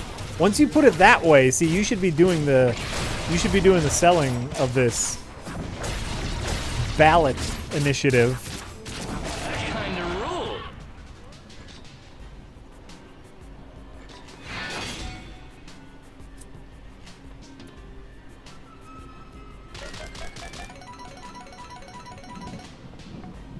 What does Wisconsin think of the Upper Peninsula? The UP, as we call it here? Bunch of Youpers. That's what we call them. That's what you call them. Youpers. I just call them people who don't live near here. I don't have a name for it. Youpers. You've been granted Weavers. Yeah. What do they do? I'll show you. They're like cheerleaders? No. Oh, okay. I was a lousy teacher. Okay. But That's he fine. was the worst kind of student. Dim-witted, foolish, They're and too sorceresses stubborn I to can get focus on the upgrades from. fundamentals. And they Oh, have okay. they That's have why different the Order paired styles. us up. Ooh. They sent their best and brightest to learn from other, more patient war mages. I got the bottom of the barrel. The joke's saying on you're them. dumb? Oh yeah. That's what he said. brilliant Oh, young you're very much minds stupid. Are dead, along Oh, with you're most of their masters. Your character is very much Trying to stupid. defend the rifts. All right. The world is still doomed, of course. There aren't enough war mages left now. Though I laugh if the last one left standing is him. Aww. I've made contact with the Order's weavers on the far side of the rift. Bitch and Jack, are the Weavers have Wisconsin read all the niceness old stereotypes books. They true? should be able to You hook know, me we're up with magic we're a goodies. passive folk, is what I'll say. We just, you know, we don't want to be bothered. We don't want to bother you. We don't want to be bothered. That's our thing. It's less niceness and more just indifferent. Like, you do your own thing and please don't bother me. But I know I'll go other places and, you know, like I'll try to, you know, like if I cross someone and I'm walking on the sidewalk, usually I'll make eye contact and give a little hey nod, which I know is not usual in other parts. Like, hey, I acknowledge other people's existence on the sidewalk. And that's not usual. Bruce Campbell as the War Mage. Oh, that'd be perfect with younger Bruce Campbell as this guy. Oh, okay. Yeah. The evil sorceress she's used her magic powers to basically enslave the orcs. So when they were just kind of random and chaotic and like groups them with attack here and there, Yeah. she's got them all organized and attacking at once. Oh, okay. And it's bad news. It's bad news. Yeah. There's a line of dialogue that old guy, the narrator, says, like, the sorceress, she says, she's trying to teach the Order a lesson. Well, the joke's on her. I'm fairly sure my apprentice is unlearnable. That's great. Just looking at his picture up there in the corner. Yes, that is clearly supposed to be Bruce Campbell. Oh, yeah. Yeah. Groovy, baby. Yeah, I've got my weapons picked. Oh, the Weavers, Hey, yeah. get a little help? Basically, you select one of these and you can buy upgrades from them. Okay. And, like, the Steel Weaver has upgrades related to your traps. Oh, nice. Traps generate more money. Guardians you can summon and have regenerable health. Nice. And then, or you can go the other route. You have to pick one or the other. Oh. Upgrades for yourself. Stronger weapons, less mana to cast spells. Sure, Yeah. sure. So what Which way are you thinking about going this time? This map's got 2 different. I'm all yours. Hold on. Settle down. You're okay. 2 different points where they're attacking from up here and down there. Okay. So my plan is to use the elemental one to buff myself up. Okay. And then I'm going to set traps down for the bottom one, and then I'm going to spend a lot of time personally defending the upper level. Oh, okay. That's my strats. That's your mad strats? That's my mad strats. Your mad trap strats? Yes. I like it.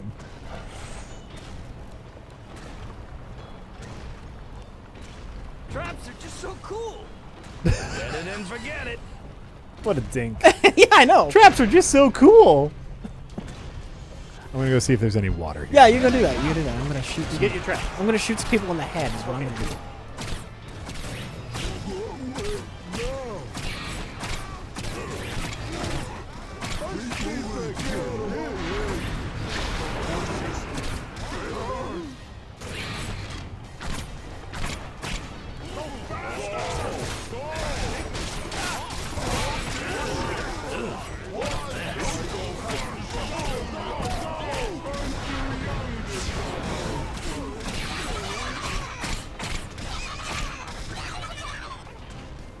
Nice.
This'll hurt.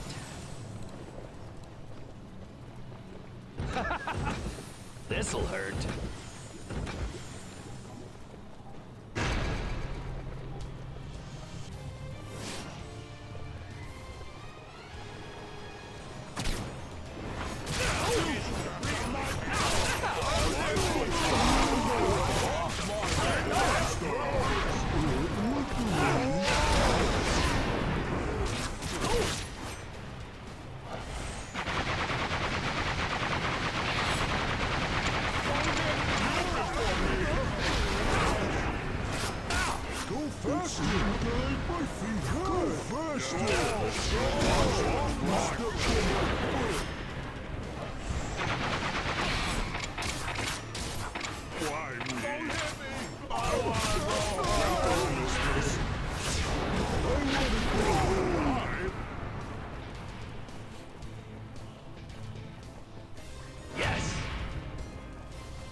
Also, heading back to the rift, that heals you.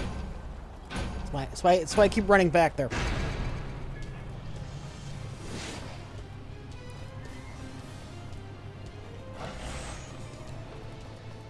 Picnic time!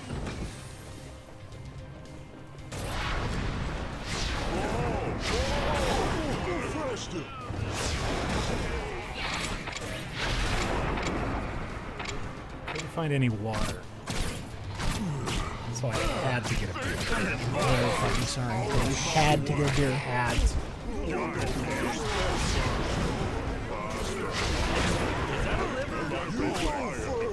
Is this a solo streamer? Is Jack out of the room? I'm out of the room. I was looking for water. And I couldn't find any bottles of water. Usually I'll bring my own. In case there's no water here. Water? There's no water. But I found water in the form of, you know, hops.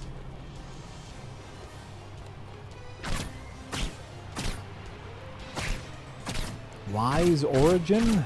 Okay, I'll look into it. There's lots of games I'll look into. There's too many fucking games. We're probably never going to play any of these games you recommend. I know, all the time. All the time. There's too many games. There's too many games. And, you know, that's not necessarily a problem because there's lots of options. It's only a problem when someone wants us to play a very specific game. So.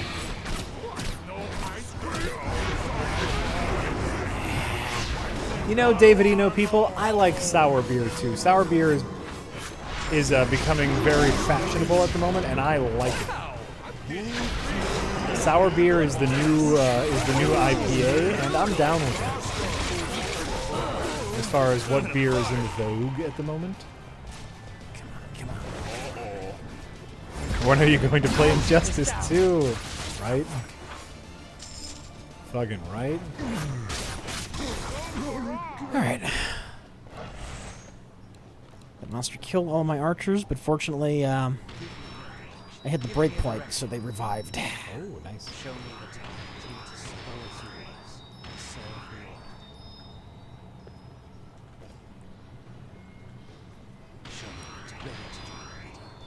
Show me the target. Okay, but play Prey and its DLC Roguelite Moon Crash. Yes, also we'll play all of the games.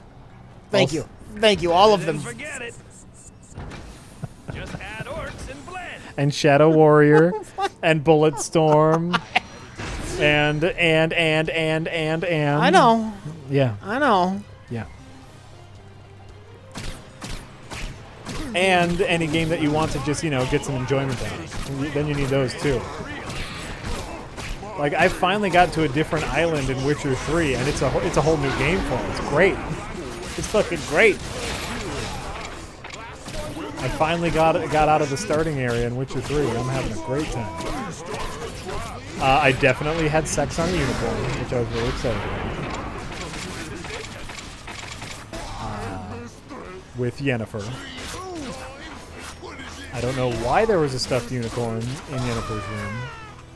And then we had sex on it, so, you know. What? It's a thing. It's a thing, apparently. You hang out with Yennefer, this sorceress, and if you say the right things, you get to have sex with her, but then she insists on having sex on a stuffed unicorn. If you say the right things. Yeah, there's like you know, there's branching dialogue choices. And as soon as we started talking, I could sense, like, oh, I bet one of these paths lead to sex. So, of course, that's the one I chose. And it worked. So just saying the right things with no regard for her feelings. That's how you get laid. I see. Well, but I've also, the whole reason I was there was to help her with a problem she was having. So not only did I say the right things, that was what she had to pay? You're saying you're a man whore? 1, absolutely. 2, very proud of that. There is no 3 because I'm just very proud of that.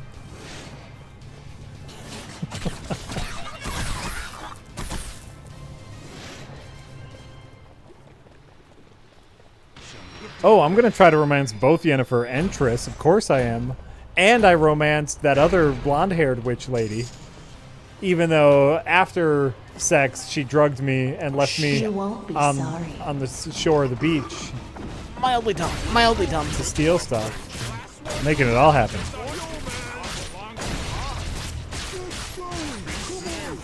I mean, the whole thing with Witchers is they'll do anything as long as you pay them. Usually anything involves hunting monsters, but...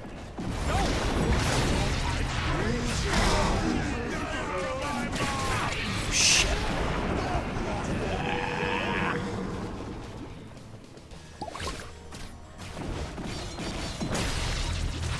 An archer has fallen.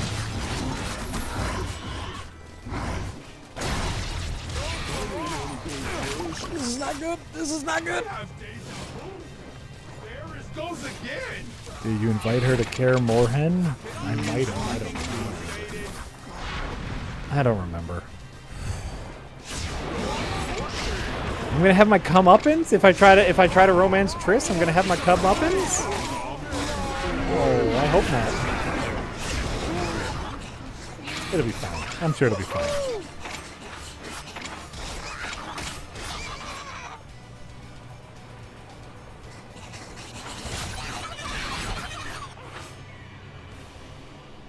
David, you know people in certain states it is. Stirred. Also stabbed. I mean, one specific state. Also other countries. I think. Yeah. Yeah, and not even in one specific state, in one specific city, in one specific state. It's not legal in Las Vegas. Prostitution isn't legal in Las Vegas. It's legal in one small city outside of Las Vegas. Yeah. That's why if you go to Vegas, you have to hop on a bus for like 3 hours. But they'll let you know in Vegas. Come to the farm. Come to the farm. Flame That's where all the bracers from shit Order goes Enchanters. down. Nice. This level. is Double fun. order of charbroiled orcs, extra crispy, coming right up. Come on, Jack. Respect the Witcher's 3 handle on a story. There are consequences for all actions. I'll find them out. It'll be great. I like that game. That Witcher game. I know you do. Oh, Rich, by the way. Yeah. This might be exciting news for you. It was just announced recently. You know, NoClip had their Witcher 3 documentary. Yeah. Where they talked about the production, they talked about Looking the good. project, and you know they talked a little bit about how they are in charge of GOG, and now they one of their next documentaries is a full-blown history of GOG.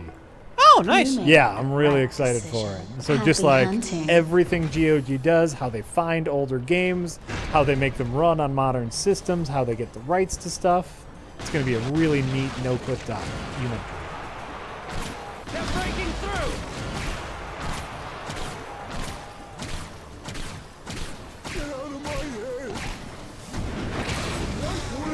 It is. It's gonna be great.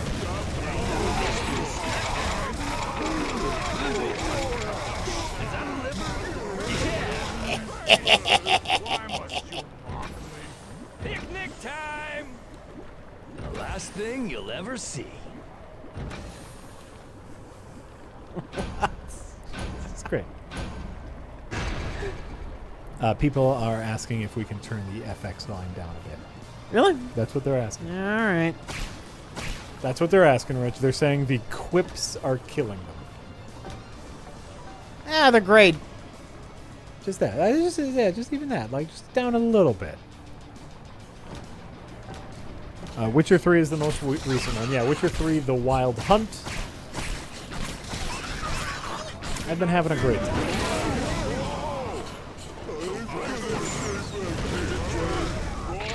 Oh my god.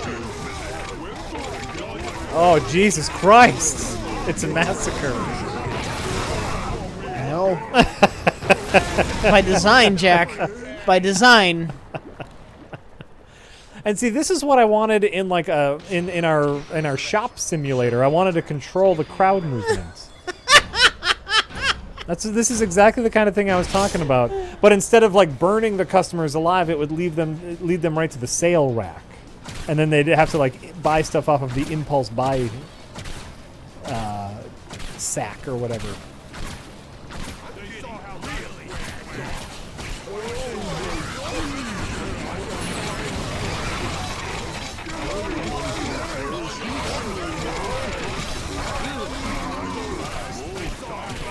What do we got here? We got Emoticall, who says, "Hey guys, thank you and everyone else at RLM for all the hours of entertainment. Last Wheel of the Worst was great. Love it when Jim and Colin are guests. Sorry that I used the pre-rec stream to gush about RLM, but it stays in the family, I figured." Okay. I haven't had a chance to see that wheel yet. It's a great one. Though I did see the Hug a Tree Survive Canada video. Yeah. So. Wasn't the best thing we watched, but Ah. My bow is yours. So, show me the target. The good old wheel. The new and improved wheel. remember me playing this level? I used the same strategy then. Well, it really fucking works. Oh, listen to this, Rich. Hot Potato Yeah. says, think about this, a reskinned version of this game. But it's Chopping Mall, and you're one of the robots slaughtering bargain-crazed shoppers. That could be fun. And if too many of the shoppers get to the cash register at the end, you lose money. Because the sales are so good. I like it.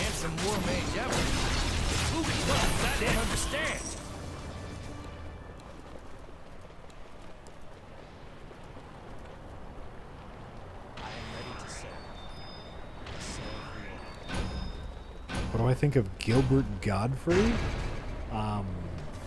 A very talented stand-up comedian. He's a comedian. Yeah. He's a comedian whose stand-up I have enjoyed over the years. Yeah. What a strange person to reference now. I feel like that's almost a setup for something. Like, has he done something bad recently? Is that the point? It hasn't recently. Right? But I've enjoyed his comedy.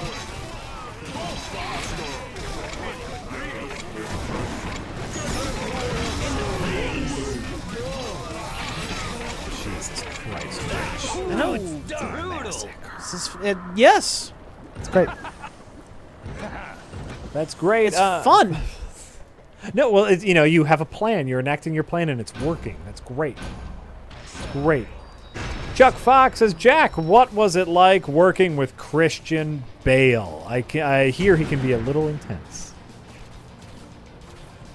For those who don't know, by the way, I have finally made my Christian Bale stars in Batman the Animated Series. As I called it, Batman the Animated Series featuring Christian Bale. The It's Never Too Late episode. Fine episode. I know I showed it to Rich after I was done with it. Yeah. And your first note, which was I think a good note, which was my Christian Bale impression wasn't over the top enough. For the comedy. As an experiment, just to see what TAS would sound like with Christian Bale. Yeah. It works, but for it to be funny, it needs to be. Hey, Rachel! You gotta go do something to your brother! Here's the nuts part about that, Rich, is that was actually my third go at it. Yeah. Because I felt like I wasn't being crazy enough, and so that was my third go going, this is obviously the craziest. It's way too subdued. You have to go nuts. Well, if I go any more nuts, people won't know what I'm saying.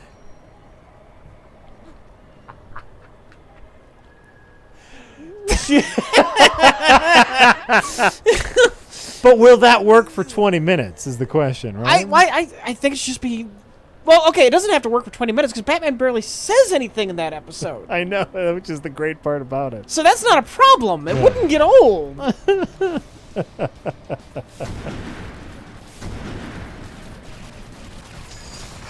Oh no, I can't speed up the episode, Tiberius Kirk, because already people talk so fast in those cartoons. I was struggling just to keep up with Kevin Conroy, just to keep up with the lip sync. I wouldn't worry about the lip sync. Just make sure Bale sounds like funny Bale. Okay. Lip sync be damned. Okay, well I'll do another one, and the second one will go super nuts. Yeah. Because it was actually they're not even making it past your tar Archer, pits, right? which is bad. I'm getting less points for that. The more traps they get affected by, the more points you get. You're just winning so hard. I'm just winning so hard. Good times.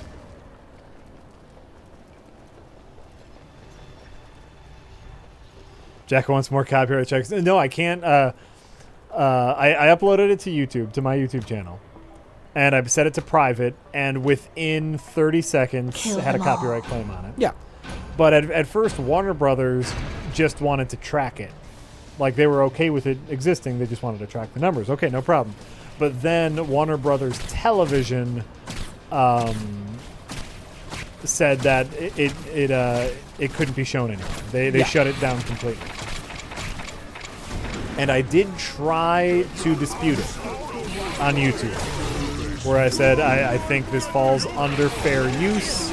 I'm making criticism of the performance. So I attempted to do a fair use, and within 45 seconds to a minute of me trying to refute the claim, they said, nope, doesn't fall under fair use. If you try to refute it again and fail, you'll get a copyright strike on your channel. So I uploaded it to Vimeo, and it's fine.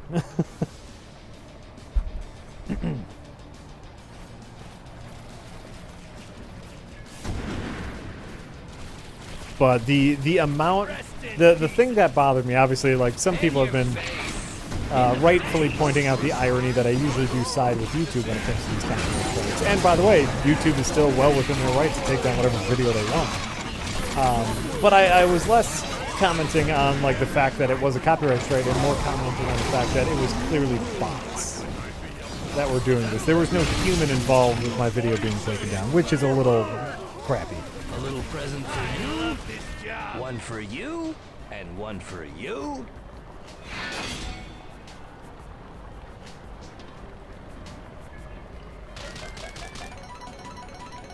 Do I think Vimeo has the potential to be even half as popular as YouTube? Not anytime soon. It depends upon entirely what YouTube does. Still not anytime soon. YouTube's too ingrained. Yep. Not only is YouTube too ingrained, YouTube works too well. It works all the time. If you want YouTube to work on your phone, on your TV, on your computer, it works right away. The first time you use it. Sorry. So, now the order No sent me problem. to the fortresses So, on the western line. From a consumer standpoint, Dangerous region, but you I watch laugh something at on YouTube, danger. it works all the time. Vimeo, And at kittens. they've never been tested Just so like cute. YouTube is tested. Funny. So,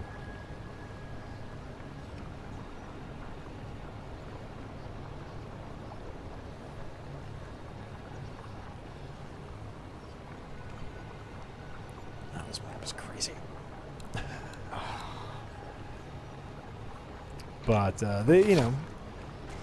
if YouTube, if people keep getting mad at YouTube, obviously they'll go I other have so places. many But things to YouTube show is too, An interesting choice. it's too pervasive. It's everywhere, and I think someone else could get some kind of foothold, potentially. Sometimes I almost Maybe. feel If bad for YouTube the was orcs. keeping enough, if YouTube really. chased off enough well-liked creators, yeah, there would be a niche I for like Vimeo. This one. there could be. Oh, there absolutely I could like be. this one. Or for Twitch, or for Amazon. Whatever. Oh, Whatever. like, let's say Amazon comes up with their own other YouTube-like video service, right? Like, there's an area for a lot of things, but I don't think it's going to happen anytime soon because YouTube's so ingrained.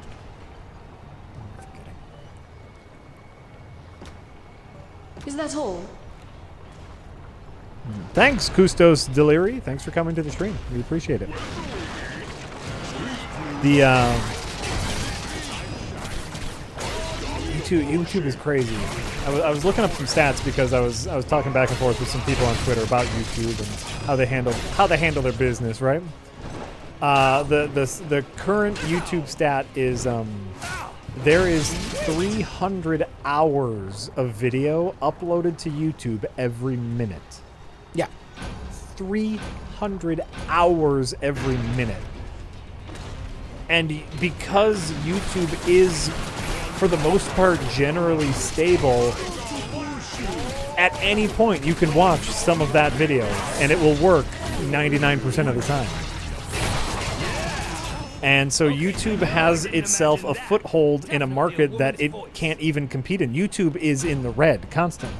Like, Google obviously makes a ton of money, but YouTube as its own entity does not make any money. because of their server and debug cost alone. You can do it, Rich. I believe in you. Very well, then. You'd be the only one. I believe in you.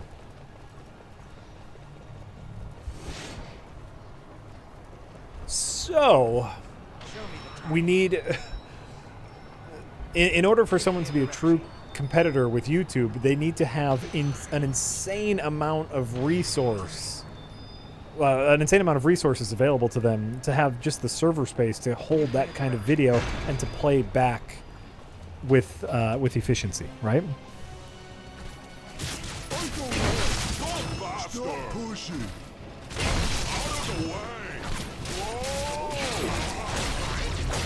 7,800 petabytes of cat videos alone. And see, that's why I feel like I know my place in YouTube, which is I am easily replaceable by Grandma's cat video. Any content creator, you are replaced by a music video. You are replaced by cat videos. You are replaced by the next generation of kids who are making stuff and don't have to worry about getting paid yet. The creator in the YouTube system is the link that can be removed and nothing happens. Which is why I'm just happy there is a way... I'm happy that there is a service like YouTube where my videos can be shown. Not saying that I don't want it to be better. Of course, I want it to be better. I'm just trying to be as realistic as possible.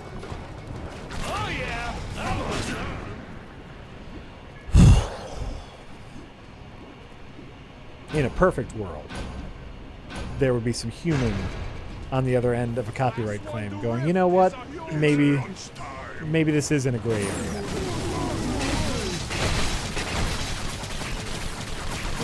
Rich is concentrating. Don't worry. Rich isn't listening to me. He's concentrating. This is for you people. I'm talking to you.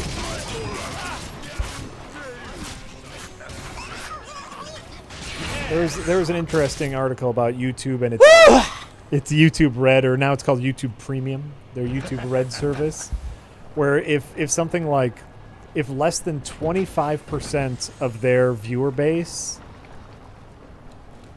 purchased YouTube Red... It's worth it for no ads and a guilt-free conscience about it. Oh, first of all, absolutely, it is. But if less than 25%, or around 25% of their viewer base purchased YouTube Red, they wouldn't have to worry about advertisers anymore. Yeah. YouTube would. And if they had a large enough YouTube Red user base, they would actually fight for content creators because they wouldn't have to worry about pleasing advertisers. Because, like, that's the whole reason that they give us shit, is because they don't want to piss off Warner Brothers, because Warner Brothers is who buys ads. Right? So that's why they side with them. But if YouTube had their money coming in from their viewers, they would side with us 100% of the time because we're creating content.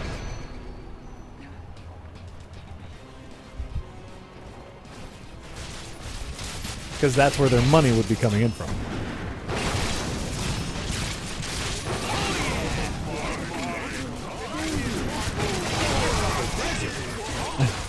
Of course, they would still have ads, but they wouldn't be solely beholden to their advertisers for all of their income.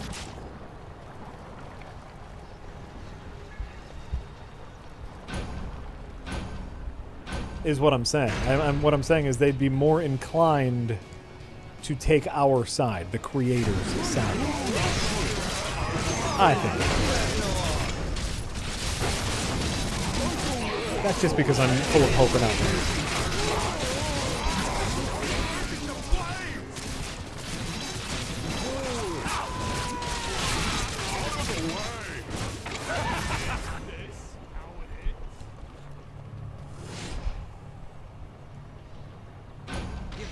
Yeah, YouTube Red is a decent amount of money, but for as much YouTube as I watch, it's worth it.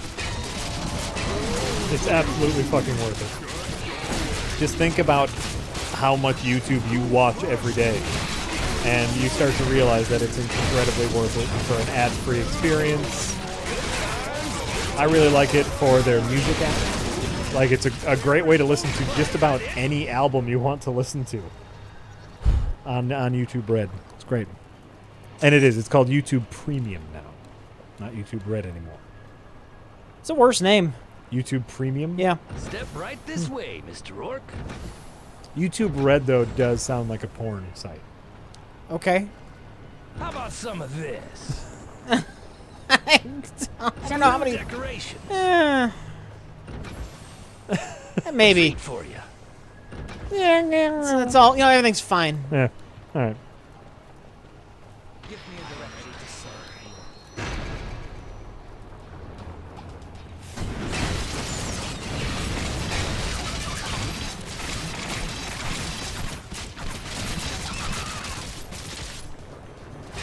It's fine. Everything's fine.